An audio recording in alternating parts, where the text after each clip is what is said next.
fazendo um resumo, a gente viu que o Advanced Steel é capaz de ter diversas competências, né? Onde toda a parte da modelagem 3D ela tem os nossos elementos de macros ali, mas ela é um processo totalmente manual, né? Até porque o software ele quer fazer ele quer atender uma gama de projetos sem ser muito específico em cada uma.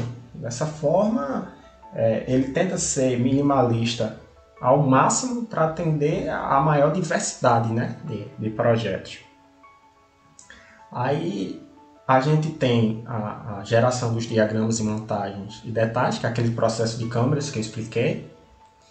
É importante lembrar que o posicionamento das câmeras é manual. Tá? Ou seja, a gente já tem o modelo, que é manual, e o posicionamento das câmeras, que é manual. Mas uma vez que você colocou lá dentro da câmera as informações necessárias, toda a geração dos desenhos que vem decorrer dessas câmeras é um processo totalmente automático do Advanced Steel. Eu criei aqui com vocês alguns momentos os desenhos de forma manual, mas dentro do processo de desenho a gente pode setar que o desenho das câmeras é gerado de forma automática. Então a gente não precisa ter trabalho nesse momento, né? O Advanced Steel, ele basicamente ele é capaz de reconhecer lá a diferença entre as peças, numerá-las de acordo, né, com o padrão de numeração escolhido, e gerar os nossos diagramas de corte e fabricação sem precisar que a gente coloque na mão essas numerações. Ele vai dizer que uma montagem é diferente da outra, ou se ela é igual, quantas a gente tem iguais. Esse processo é bem prático, né? E ajuda a gente na geração da documentação. E por fim, uma vez que esse processo é advindo de um processo de desenho, essa geração, né, dos diagramas de corte e fabricação, a gente tem um processo que é totalmente automático, porque ele vai ler a nossa model role e vai jogar no nosso programa a geração dos desenhos conforme cada model role. Ou seja, você não coloca o dedo em nada, a não ser para reajustar algumas coisas nos desenhos uma vez que eles estão produzidos. E por fim, a gente tem também, né, a parte da geração de lista, de material e documentação de projeto, que, como nós vimos também, é totalmente automático. Ou seja, manual mesmo a gente tem no Advanced Steel aí, a parte da modelagem 3D, que tem que ser assim para o software atender os mercados que ele trabalha, e o posicionamento de câmeras para a geração dos diagramas. O resto é totalmente automático no software. Bom, já que a gente conversou aí já um pouco do Dynamo e do Advanced Steel mais a fundo, e a gente entendeu o que é um objeto para o Advanced Steel, que esses termos, eles vão ser, esse termo de objeto, ele vai ser muito importante para a gente definir qual vai ser as interações e as discussões daqui para frente dentro dessa apresentação, tá? E aí eu trago o problema da adaptabilidade e escalabilidade dos projetos, os impactos, né, que eles têm no setor de engenharia e projetos. Vamos entender aqui rapidinho como funciona a heurística de um projeto estrutural, ou seja, como é que um projeto ele sai do momento que o cliente te contrata até o momento que tu entrega os teus modelos para ele. A gente vai passar aí por 5 etapas que são fundamentais. A primeira delas é o momento do conceitual, né? O conceitual do projeto. O que é o conceitual do projeto? O conceitual do projeto, a gente vai entrar em contato com o cliente, vai descobrir quais são as necessidades dele e ele vai dizer quais são os recursos que estão ali disponíveis para a gente para a gente desenvolver, né, o projeto junto com ele. Aqui vão ser discutidas algumas coisas como quais são os ambientes que esse cliente vai querer, quais vão ser as cargas envolvidas nesse projeto, quais são as necessidades que essa estrutura precisa atender para esse cliente. Depois de toda essa conversa, todo esse levantamento, que a gente tiver as dimensões, aí a gente passa para o quê? Para o momento do cálculo estrutural. No cálculo estrutural, a gente vai definir qual vai ser os perfis que a gente vai usar ali para atender esse cliente e as necessidades dele. A gente vai fazer um levantamento prévio e fazer um modelo 3D que vai junto ali da galera da engenharia, vai dizer se essa estrutura atende ou não às necessidades de projeto desse cliente. Percebam que, como a gente viu lá atrás, essa fase do cálculo estrutural, quando a gente está trabalhando para a plataforma Autodesk, tudo que a gente faz no modelo 3D do Advanced Steel, a gente consegue exportar direto para o robot, do robot fazer as modificações necessárias e devolver essas informações para o projeto. Tá? Agora imaginem que você trabalha com o Advanced Steel e outro software de mercado, sei lá, o Strap.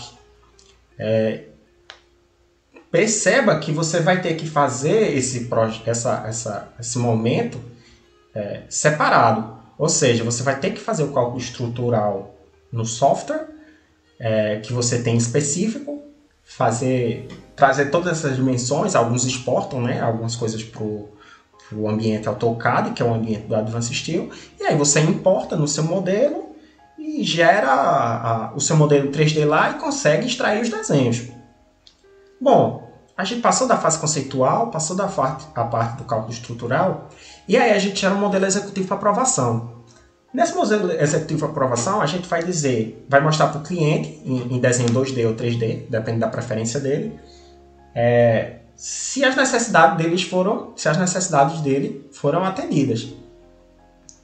Uma vez que as necessidades deles foram atendidas e ele deu o ok para continuar, aí a gente passa para a fase de cálculo de juntas e conexões do nosso projeto, né? Onde a gente vai definir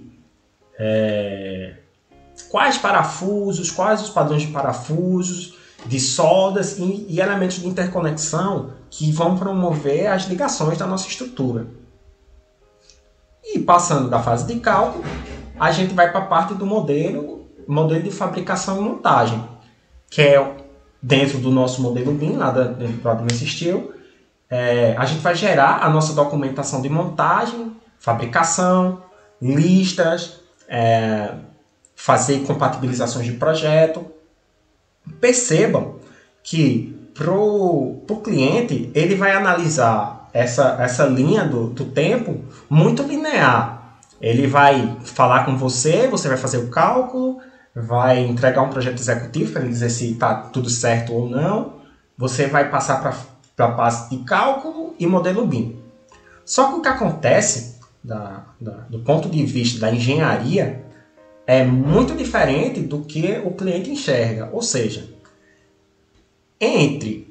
você foi lá, gerou o conceitual, conversou com o cliente, fez os cálculos estruturais dentro do seu software, então entregou um modelo para aprovação para ele. Esse cliente pode, de repente, achar que a estrutura está muito pesada, que não cabe nos custos dele. Isso faz o seu projeto voltar para a fase de cálculo estrutural, porque aí você vai ter que fazer novos cálculos, vai ter que refazer toda a parte geométrica dos objetos lá dentro do Advanced Steel. Sei lá, antes você colocava 4 travamentos entre as vigas no seu piso, para segurar a sua grade de piso. E aí o seu cliente quer que você diminua o peso da estrutura, e aí você vai botar, em vez de 4, vai botar 5, mas vai botar um perfil mais leve. Ou seja, perceba que você já está manipulando o seu modelo manualmente para poder atender às novas necessidades do cliente. Ou então, de repente, a sua estrutura não atendeu a estrutura, a parte geométrica não atendeu às necessidades do seu cliente, a parte estrutural não atendeu às necessidades do seu cliente. Isso faz o seu projeto voltar lá para a fase de cálculo estrutural, para poder mandar novamente, né, o modelo executivo, para ele poder te aprovar ou não. Percebam que, mais uma vez, se você está trabalhando com multiplataformas de modelagem e cálculo estrutural que não fazem parte da Autodesk, você vai ter dois retrabalhos aí, porque agora, quando você alterar o seu projeto estrutural, essa exportação de outros softwares externos não vão conseguir fazer o teu modelo do Advanced Steel atualizar. Tá? E aí, a gente vamos lá, o cliente aprovou as modificações e a gente passa de novo para a parte de cálculo, juntas e conexões. Tá? Só que acontece, aqui a gente pode descobrir que de repente aquele perfil que a gente reduziu para o cliente, ele não tem uma área suficiente de solda. Ou então que quando a gente vai analisar a norma para produzir, sei lá, uma tala no teu projeto, na conexão entre vigas, a mesa daquele perfil não permite que tu coloque um parafuso ali de forma funcional e atenda a norma na distância entre esse furo e a borda da mesa do teu perfil. Ou seja, invariavelmente, tu vai ter que passar isso para o teu cliente e dizer que esse perfil não pode ser o perfil que foi feito ali na fase de executivo e trazer o teu projeto de volta para a fase de cálculo. Tá? E vamos dizer que, novamente, todo o circuito foi feito e os quatro primeiros elementos estão ok. Quando a gente vai para o nosso modelo BIM, toda essa parte dos cálculos e juntas que foram analisados e foram colocados lá, vão ser colocados no modelo 3D. E aí, a galera mais experiente, né, dos projetistas, inclusive eles têm um olho bem afiado para isso, eles vão perceber que às vezes a tua geometria da tua estrutura não permite que seja feito o parafusamento de uma ligação. Ou então que a presença de determinadas chapas de ligação impedem a passagem de, sei lá, de tubos no teu projeto de compatibilização. Ou seja, quando a gente enxerga o projeto do ponto de vista do cliente, ele é linear, tá? Com algumas pequenas variações. Mas quando a gente enxerga o projeto estrutural do ponto de vista da engenharia, a gente percebe que esses 5 tópicos, eles conversam o tempo todo. Ou seja, o teu projeto tem que estar sempre alinhado para conversar com alterações, ele tem que estar sempre alinhado para que os processos dos desenhos, as manipulações de modelo sejam possíveis e práticas, para que você não perca tanto tempo fazendo essas alterações.